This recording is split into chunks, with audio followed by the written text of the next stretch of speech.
Vous n'avez pas le temps, mais je vais vous parler rapidement de Gengis Khan. Il est né en 1162 en Mongolie, un garçon avec la dure steppe à la place de l'enfance, où les chevaux et les moutons enseignaient la survie mieux que n'importe quel professeur ou mentor. Fait 2. À 12 ans, Temujin commandait déjà une escorte.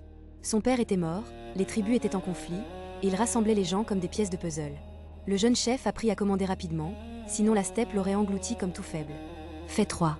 Dans sa jeunesse, Gengis Khan épousa Borte. Ce n'était pas un film romantique, mais une alliance stratégique. Renforcement du clan et première tentative de contrôler le chaos de la steppe avec des pertes minimales. Fait 4. En 1187, il unifia les tribus mongoles. La steppe rugissait, les chevaux hennissaient, les chefs riaient, mais le jeune Gengis Khan montra.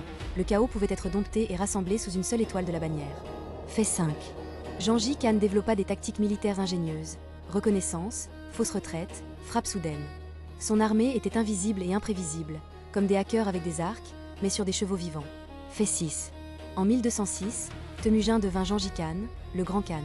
Célébration autour des feux, cris tribaux, la steppe l'admirait et le craignait simultanément. Un nouvel empereur, coiffé d'un chapeau de vent de la steppe. Fait 7, il introduisit la Yasa, des lois pour tout l'empire. Chaque règle atteignait sa cible avec précision, comme une flèche dans le cœur de l'ennemi. Moralité, ordre et peur en un seul flacon, sans remplissage inutile.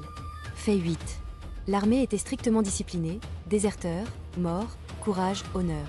Tout comme dans la politique d'entreprise, mais avec des lances, des arcs et 0 jour de congé. Fait 9. En 1211, la conquête de la Chine commença.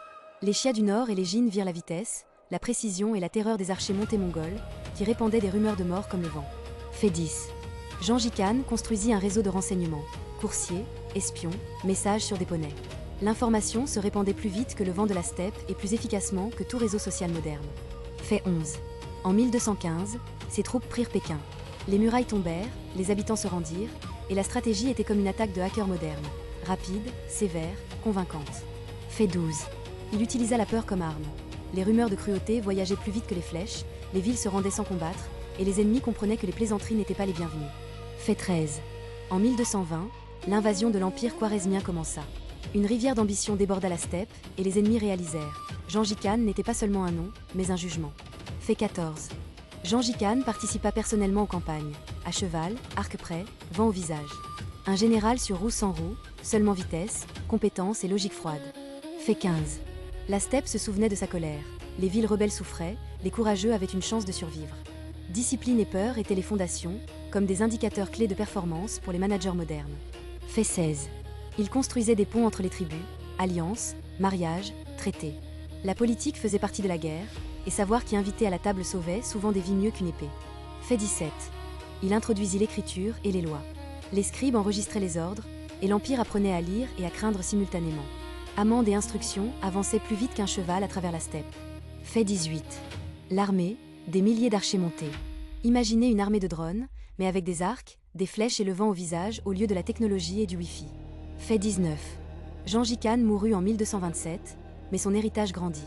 L'Empire effrayait et fascinait, comme un virus se propageant plus vite que les rumeurs et remodelant simultanément la carte du monde. Fait 20. Ses tactiques, attaques éclairs, reconnaissance et psychologie de l'ennemi. Les stratèges les étudient encore aujourd'hui, et ses adversaires les craignaient autant qu'un directeur général moderne avec une armée prête à agir. Fait 21. Il valorisait le talent et la loyauté. Un guerrier instruit ou courageux devenait partie de la grande machine. Les idiots inutiles ne passaient pas, seuls les meilleurs survivaient et grandissaient. Fait 22. Il contrôlait les territoires de la Chine au Caucase. Le réseau de routes, de messages et de communication fonctionnait comme le premier manager mondial avec une armée de pigeons voyageurs et de chevaux. Fait 23. L'héritage, empire, culture, loi, peur dans le cœur des ennemis.